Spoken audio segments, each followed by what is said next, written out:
ओम अरहम। आज हम लोग एक महत्वपूर्ण विषय Jain cosmology and six substance इस विषय पर कुछ बात करेंगे। हर धर्म दर्शन में कॉस्मोलॉजी की चर्चा की जाती है, जिसे हिंदी में हम सृष्टि, विश्व, जगत, संसार अनेक नामों से जानते हैं।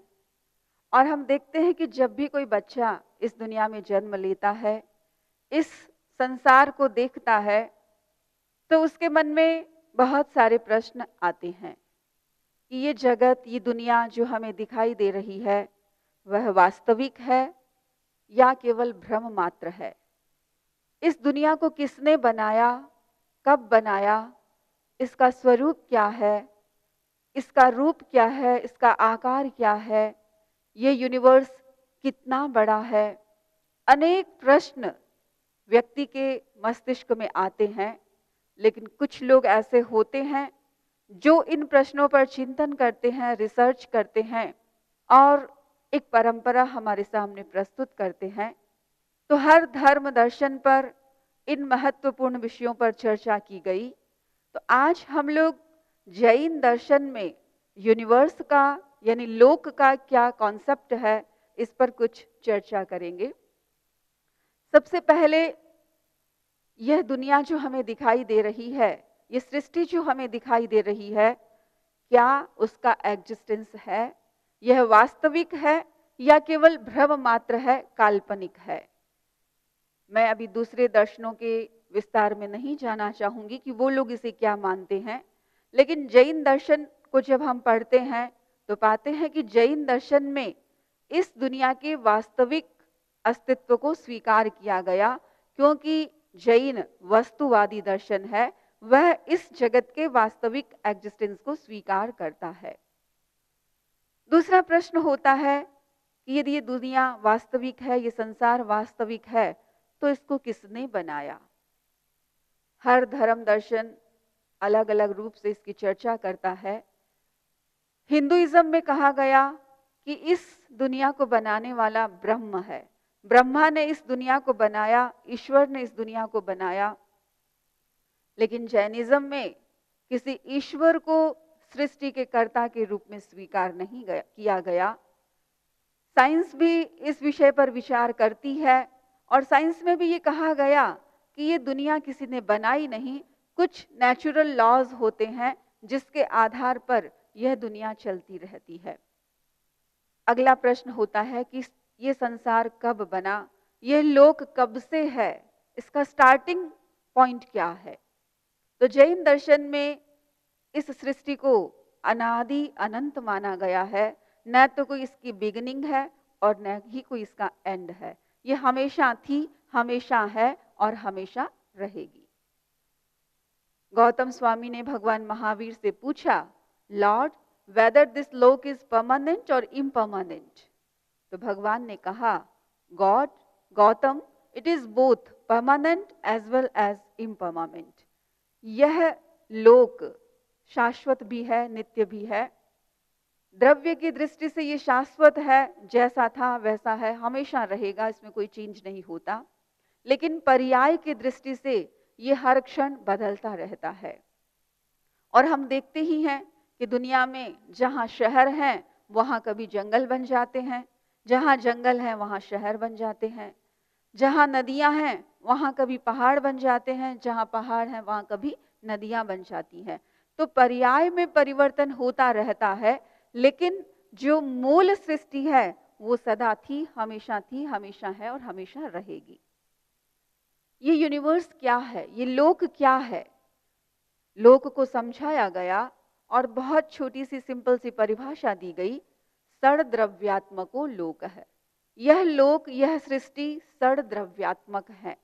जैन दर्शन में 6 द्रव्य माने गए।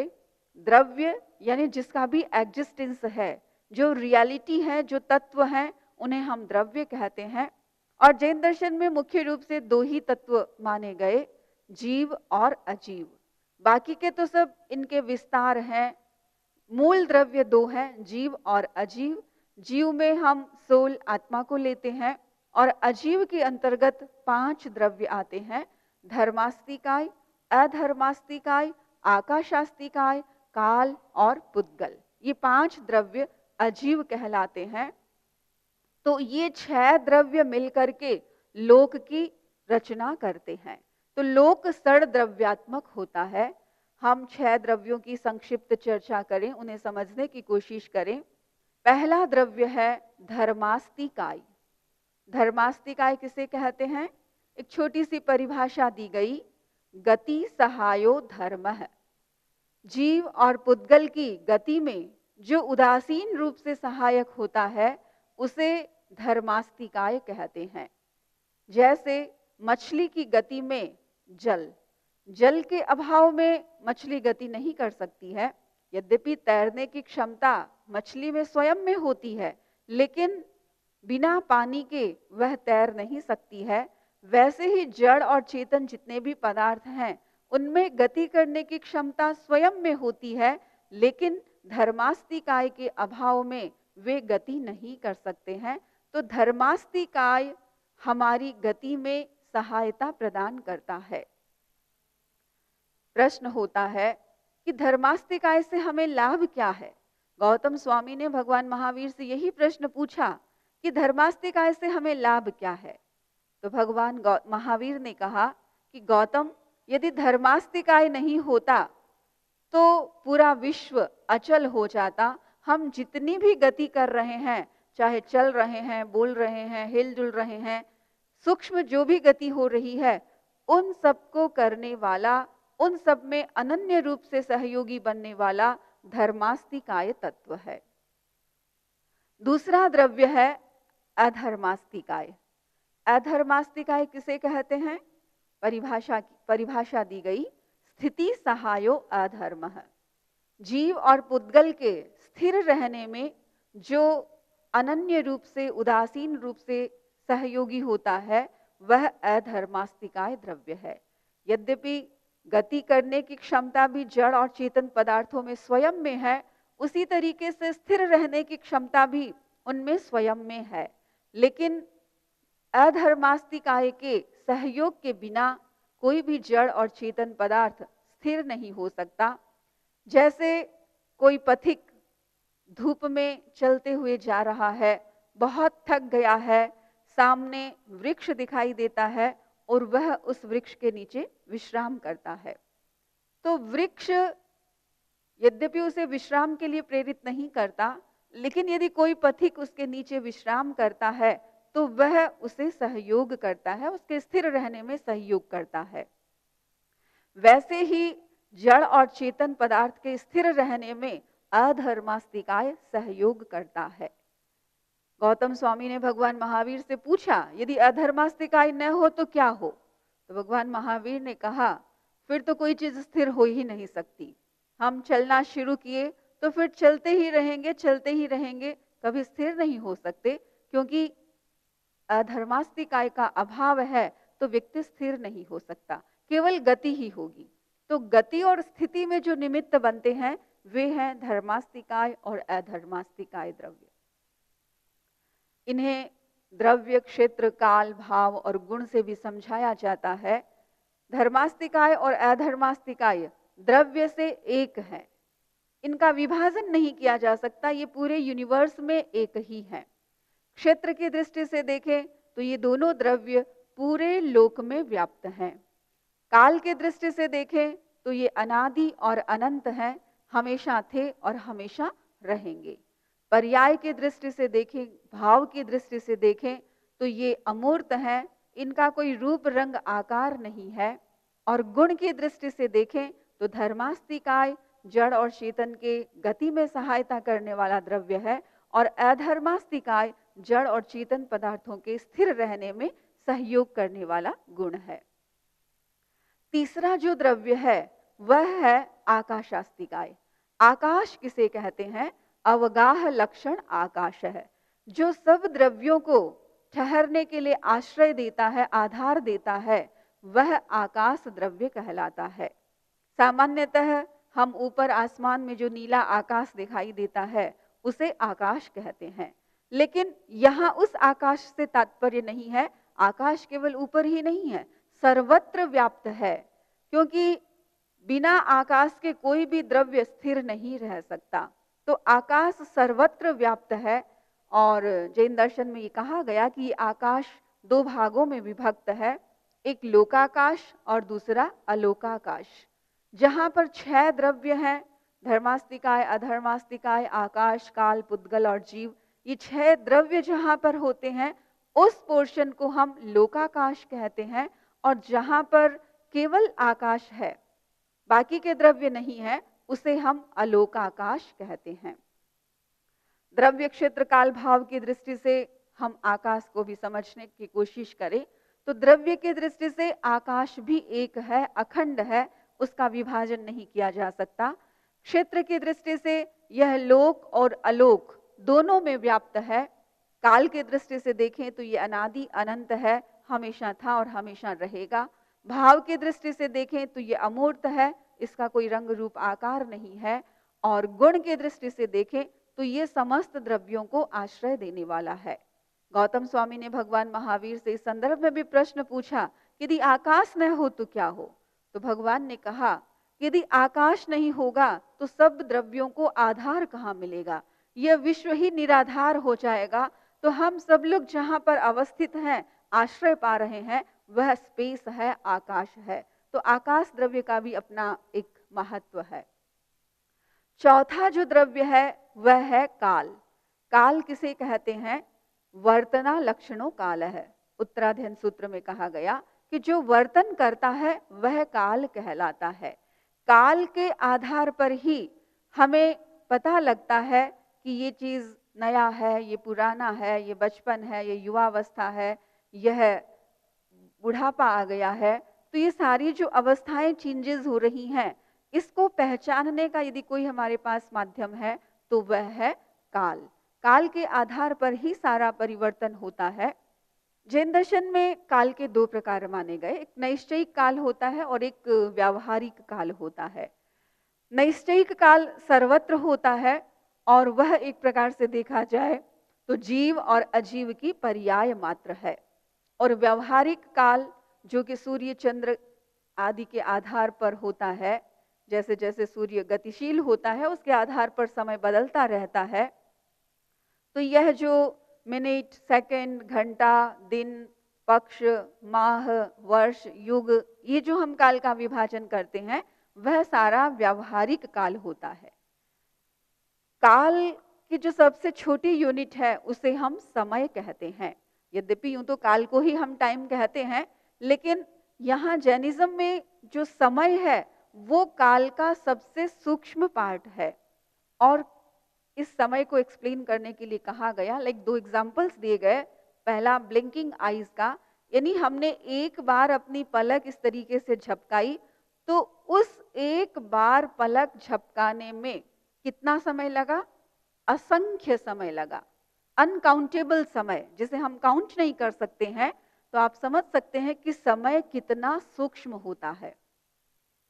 दूसरा जो उदाहरण दिया गया वह कि आप कमल के फूल के जो पत्ते होते हैं, उन पत्तों को, हजारों पत्तों को एक जेट की तरह एक शेप में लगा दीजिए और ऊपर से एक सुई डालें तो 1 सेकंड में वो सुई इधर से उधर उस पार चली जाती है। इतने कम समय में, 1 सेकंड तो बहुत हो गया, बहुत कम समय में वो इस पार से उस पार चली जाती है। लेकिन उस सुई ने उन हजारों पत्तों का छेदन किया है। तो समय इतना सूक्ष्म होता है कि हमें पता नहीं चलता, लेकिन वह अपने आप में समय सबसे सूक्ष्म एंटिटी काल की मानी गई है। काल का भी अपना नेचर होता है। द्रव्य क्षेत्र काल भाव की अपेक्षा से हम उसे समझ सकते हैं। तो काल द्रव्य की दृष्टि से अनंत है। क्षेत्र की दृष्टि से जो व्यावहारिक काल है वो 2.5 द्वीप में ही होता है। काल की दृष्टि से देखा जाए तो समय अनादि और अनंत है। भाव की दृष्टि से ये अमूर्त है, हमें दिखाई नहीं देता। और गुण की दृष्टि से ये देखें तो इसका गुण है वर्तना करना, यानी वर्तमान में रहना। काल केवल वर्तमान में ही होता है। पास्ट तो बीत गया, वो वापस आता नहीं, और फ्यूचर अभी आया नहीं है। तो काल एक समय में एक ही होता है। 5वां जो द्रव्य है वो है पुद्गल, जिसे हम मैटर कहते हैं। और पुद्गल को परिभाषित करते हुए कहा गया स्पर्श रूप रस गंधवान पुद्गल है। पुद्गल वह होता है जिसमें स्पर्श रूप रस गंध ये होते हैं। कोई भी पुद्गल होगा तो उसमें स्पर्श रूप रस गंध जरूर होंगे। पुद्गल को हम देख सकते हैं, सूंघ सकते हैं, सुन सकते हैं। तो पुद्गल की ये क्वालिटीज बताई गई हैं। और दूसरी दृष्टि से पुद्गल को परिभाषित करते हुए कहा गया पूर्ण गलन धर्मत्वाद इति पुद्गल है। पूर्ण यानी मिलना और गलन यानी मिटना। तो पुद्गल जो होता है वो मिल भी जाते हैं और वापस बिखर भी जाते हैं। ये पुद्गल का स्वभाव है। हम देखते हैं कोई भी चीज है उसको हम जॉइंट भी कर सकते हैं और उसको चाहे तो फिर से तोड़ भी सकते हैं। तो धर्मास्तिका है अधर्मास्तिका ये तो अखंड है, इनको तोड़ा जोड़ा नहीं जा सकता। लेकिन पुद्गल द्रव्य एक ऐसा द्रव्य है जिसको छेदन भेदन किया जा सकता है, तोड़ा जा सकता है, पुनः जोड़ा जा सकता है। पुद्गल की कुछ क्वालिटीज बताई गई। जैसा कि मैंने आपको बताया पुद्गल की परिभाषा में, पुद्गल वह होता है जिसमें स्पर्श रूप रस गंध होता है। तो कोई भी पुद्गल होगा तो उसमें 5 जो कलर हैं वो होंगे, व्हाइट, रेड, येलो, ब्लैक और ब्लू। इनमें से कोई ना कोई कलर उसमें होगा। 2 प्रकार की स्मेल होती है, गुड और बैड, सुगंध और दुर्गंध। कोई ना कोई गंध पुद्गल में होगी। 8 प्रकार के स्पर्श माने गए हैं, cold, hot, dry, viscously, light, heavy, soft और हार्ड। तो कोई ना कोई स्पर्श उसमें होगा, या तो वो ठंडा लगेगा या गर्म लगेगा या सॉफ्ट लगेगा या हार्ड लगेगा, या वो हल्का होगा या भारी होगा, कोई ना कोई स्पर्श उसमें होगा। और इसी तरीके से 5 प्रकार के टेस्ट होते हैं, तिक्त, कटु, कषाय, अम्ल और मधुर। तो पुद्गल जो होगा तो उसमें कोई ना कोई टेस्ट भी होगा। यद्यपि निश्चय दृष्टि से तो ये माना गया कि हर पुद्गल में ये सब कुछ होते हैं। कोई भी पुद्गल है तो निश्चय की दृष्टि से उसमें 5 कलर हैं, दोनों स्मेल हैं, 8 स्पर्श हैं। लेकिन व्यवहार में जो कलर हमें दिखाई देता है हम उसको उसी रूप में एक्सप्लेन करते हैं। जैसे मान लो मेरी ड्रेस सफेद है तो हमें व्यवहार में तो ये सफेद दिखाई दे रहा है, लेकिन निश्चय में देखें तो इसमें 5 कलर हैं, लेकिन व्हाइटनेस की अधिकता है इसलिए हमको ये व्हाइट दिखाई दे रहा है। तो हर पुद्गल में स्पर्श रूप रसगंध होता है। द्रव्य क्षेत्र काल भाव की अपेक्षा से हम पुद्गल को भी समझ सकते हैं। तो द्रव्य की दृष्टि से पुद्गल अनंत है, क्षेत्र की दृष्टि से पूरे लोक में व्याप्त है, काल की दृष्टि से ये अनादि और अनंत है, भाव की दृष्टि से मूर्त है। 6 द्रव्यों में एक पुद्गल ही ऐसा द्रव्य है जो मूर्त है, भौतिक है, जिसे हम देख सकते हैं, जिसका अपना कोई रंग रूप आकार है। और गुण की दृष्टि से पुद्गल का गुण है, पुद्गल का धर्म है मिलना और बिछुड़ना। छठा जो द्रव्य है वो है जीवास्तिकाय, जीव, जिसमें चेतना होती है उसे हम जीव कहते हैं, और समस्त जीवों का जो समूह है उसे हम जीवास्तिकाय कहते हैं। द्रव्य क्षेत्र काल भाव की अपेक्षा से हम जीव को भी समझने की कोशिश करें तो द्रव्य की दृष्टि से जीव अनंत है, अनंत आत्माएं इस संसार में है, अनंत जीव हैं। तो द्रव्य की दृष्टि से जीव अनंत है, क्षेत्र की दृष्टि से पूरे लोक में जीव व्याप्त हैं, काल की दृष्टि से अनादि अनंत हैं, भाव की दृष्टि से ये अमूर्त हैं, और गुण की दृष्टि से चेतना इनका गुण माना गया है। तो ये 6 द्रव्यों की चर्चा मैंने आपके सामने की, और जैन दर्शन में ये माना गया कि सर्वद्रव्यात्मको लोक है। ये 6 द्रव्य जहां पर होते हैं उसको हम लोक कहते हैं। फिर प्रश्न होता है कि इस लोक का आकार क्या है, लोक का शेप कैसा है। तो इस पिक्चर में, स्लाइड में आप देख रहे हैं कि लोक का आकार कैसा होता है। लोक का आकार बताया गया त्रिसराव संपुटाकार। 3 सराव यानी 3 सिकोरे आप लें, सिकोरे जो मिट्टी के होते हैं, आपने कभी स्टेशन पे देखा होगा, जो चाय वगैरह देते हैं मिट्टी के सकोरे में, ब्राउन कलर के। तो 3 सकोरों को लें, उसमें से पहले सिकोरे को उल्टा रखें, दूसरे को उस पर सीधा रखें और तीसरे को उस पर फिर उल्टा रखें। तो इस प्रकार से जो शेप बनता है वह लोक का आकार होता है, उसे त्रिसराव संपुटाकार कहा जाता है। दूसरा उसका एक और शेप बताया गया लोक का, वो है पुरुषाकृति। एक पुरुष, हम सब पुरुष हैं, तो हम अपने दोनों हाथों को कमर पर रख करके और दोनों पैरों के बीच थोड़ा गैप देकर के खड़े हों, तो वो आकार जो बनता है वह एक प्रकार से लोक का आकार है। ये लोक कितना बड़ा है? तो लोक की जो साइज जैन दर्शन में बताई गई वह है 14 रज्जू का। ये पूरा लोक 14 रज्जू का है। रज्जू यानी रस्सी, ये रस्सी कोई छोटी मोटी रस्सी नहीं है, ये एक प्रकार का माप है। तो एक रज्जू में असंख्य योजन द्वीप समुद्र, असंख्य द्वीप समुद्र समा जाते हैं। इतना बड़ा एक रज्जू होता है, तो 14 रज्जू कितना बड़ा होता है आप कल्पना कर सकते हैं। तो ये 14 रज्जू का लोक है और इस लोक को भी 3 भागों में विभक्त किया गया, अपर वर्ल्ड, मिडल वर्ल्ड और लोअर वर्ल्ड, ऊर्ध्वलोक, मध्यलोक और अधोलोक।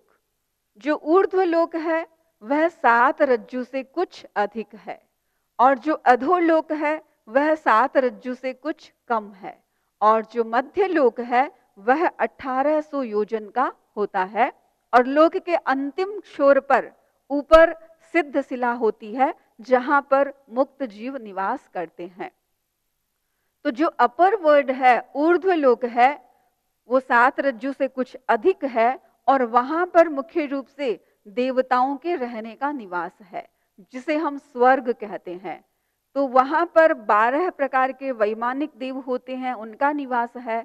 9 प्रकार के ग्रेवयक देव होते हैं, उनका निवास है और 5 अनुत्तर विमान के देव होते हैं, उनका निवास है। तो ये 26 देवलोक ऊपर में है और उस सर्वार्थ सिद्धि विमान के सबसे ऊपर सिद्ध शिला होती है जहां पर मुक्त जीव रहते हैं। जो मिडिल वर्ल्ड है, मध्य लोक है, वह 1800 योजन का है और इस मध्य लोक में हम मनुष्य लोग रहते हैं, एनिमल्स जो पशु पक्षी इत्यादि हैं वह रहते हैं, जिन्हें हम तिर्यंश गति के जीव कहते हैं। इसके साथ साथ जो सूर्य, चंद्र, ग्रह, नक्षत्र इत्यादि हैं वे भी इस मध्य लोक में ही निवास करते हैं। जो अधोलोक है वह 7 रज्जू से कुछ कम है और उस अधोलोक में, जो कि इस पृथ्वी के नीचे है, 7 प्रकार की नरक मानी गई हैं जो कि अधोलोक में है। और वहां पर जो नारकी के जीव होते हैं, जो क्रूर कर्म करते हैं, वो लोग नरक में जाते हैं। वहां भयंकर वेदना, भयंकर कष्ट होता है, वे लोग नरक में रहते हैं। तो इस पृथ्वी के जस्ट नीचे भवनपति देव एक प्रकार के देव होते हैं, वो लोग रहते हैं और उसके नीचे नीचे जो नारकी के जीव होते हैं वो रहते हैं। तो 7 प्रकार के नरक माने गए हैं और इनमें क्रमशः जैसे जैसे नीचे जाते हैं वहां वेदना भी बहुत तेज होती जाती है, एक्सट्रीमली डार्कनेस होता है, एक्सट्रीमली जो एक प्रकार से देखा जाए तो टेम्परेचर होता है जिसको व्यक्ति टॉलरेट नहीं कर सकता है। तो यह लोक 3 भागों में विभक्त है, ऊर्ध्वलोक, मध्यलोक और अधोलोक। एक प्रश्न होता है कि ये जो यूनिवर्स है, ये लोक है, वो किस पर टिका हुआ है, इसका आधार क्या है? गौतम स्वामी ने भगवान महावीर से ये प्रश्न पूछा और हर धर्म दर्शन में इसका कुछ ना कुछ रिप्लाई दिया जाता है। तो जैसे पुराणों में कहा गया कि पूरा जो सृष्टि है, विश्व है, वो शेष नाग पर टिका हुआ है। कहीं कहीं ये भी उल्लेख मिलता है कि कच्छप पर, कछुए पर ये पूरी सृष्टि टिकी हुई है। लेकिन जैन दर्शन को जब हम पढ़ते हैं तो वहां पर कहा गया कि यह जो लोक है वह आकाश पर सब कुछ प्रतिष्ठित है। तो सबसे पहले वायु आकाश पर स्थित है, फिर समुद्र वायु पर स्थित है, फिर पृथ्वी समुद्र पर स्थित है और फिर त्रस स्थावर जीव जो है वो पृथ्वी पर स्थित हैं। और उसके बाद अजीव जो है वो जीव पर प्रतिष्ठित है, फिर जीव कर्म पर प्रतिष्ठित है और अजीव जीव के द्वारा संग्रहित हैं और जीव कर्म के द्वारा संग्रहित हैं। तो इस प्रकार से ये 8 स्टेप लोक की स्थिति के बताए गए। और जब ये प्रश्न किया गया कि आकाश स्वयं किस पर प्रतिष्ठित है, तो कहा गया कि आकाश तो स्व प्रतिष्ठित है, वो तो सबको आधार देता है, उसे आधार देने वाला कोई नहीं है, क्योंकि बाकी के द्रव्य व्याप्य हैं और आकाश व्यापक है। तो जो व्यापक होता है वो सबको आश्रय दे सकता है, जो व्याप्य है वो व्यापक को आश्रय नहीं दे सकता है। तो आकाश जो है उसका कोई आश्रय नहीं, वो स्व प्रतिष्ठित है, स्वयं अपने ऊपर ही आश्रित है। तो इस प्रकार से हम देखते हैं कि जैन दर्शन में जो यूनिवर्स की व्याख्या की गई वो बहुत ही एक प्रकार से देखा जाए तो साइंटिफिक है और ये बताया गया कि जैन दर्शन में षड्द्रव्यात्मको लोक है, जहां पर 6 द्रव्य धर्मास्तिकाय, अधर्मास्तिकाय, आकाशास्तिकाय, काल पुद्गलास्तिकाय, जीवास्तिकाय होते हैं, उसको ही लोक कहते हैं। तो लोक और अलोक ये 2 चीजें हैं। तो जहां 6 द्रव्य होते हैं उनको लोक कहते हैं, और जहां पर केवल आकाश होता है उसको अलोक कहते हैं। यद्यपि आकाश में ऐसा कोई विभाजन नहीं है, ऐसी कोई बाउंड्री नहीं है जिसके आधार पर हम कह सकें कि इतना तो लोक है और इसके बियॉन्ड जो है वो अलोक है। कोई बाउंड्री नहीं है। ये बाउंड्री हम अपने बौद्धिक स्तर पर, मेंटल लेवल पर ही खींच करके जान सकते हैं। और ये कहा गया कि धर्मास्तिकाय और अधर्मास्तिकाय जहां तक व्याप्त है वहां तक लोक है, क्योंकि जीव और पुद्गल वहीं तक गति कर सकते हैं जहां तक धर्मास्तिकाय और अधर्मास्तिकाय है। धर्मास्तिकाय और अधर्मास्तिकाय के बिना जीव गति नहीं कर सकता, स्थिति नहीं कर सकता। तो जितनी दूरी में धर्मास्तिकाय और अधर्मास्तिकाय व्याप्त है उसको हम लोक कहते हैं, और उससे परे जहां पर धर्मास्तिकाय अधर्मास्तिकाय नहीं है उसको हम अलोक कहते हैं। तो जैन दर्शन में 6 द्रव्यों का बड़ा सुंदर विवेचन हमें मिलता है, और जहां पर ये 6 द्रव्य होते हैं उसे हम लोक कहते हैं। इस सृष्टि का वास्तविक अस्तित्व है, इसका कोई कर्ता धर्ता नहीं है, ये सदा थी, सदा है और सदा रहेगी। इसको कोई बनाने वाला नहीं है, इसकी ना कोई बिगिनिंग है ना कोई एंड है। तो इस प्रकार से इसका पूरे यूनिवर्स का क्या साइज है, क्या शेप है, इन सब की चर्चा जैन कॉस्मोलॉजी के अंतर्गत की जाती है। तो आज मैंने आपको संक्षेप में 6 द्रव्य और लोकवाद इसके बारे में कुछ बताया। इसी के साथ आज मैं अपनी बात को संपन्न करती हूँ। ओम अर्ह।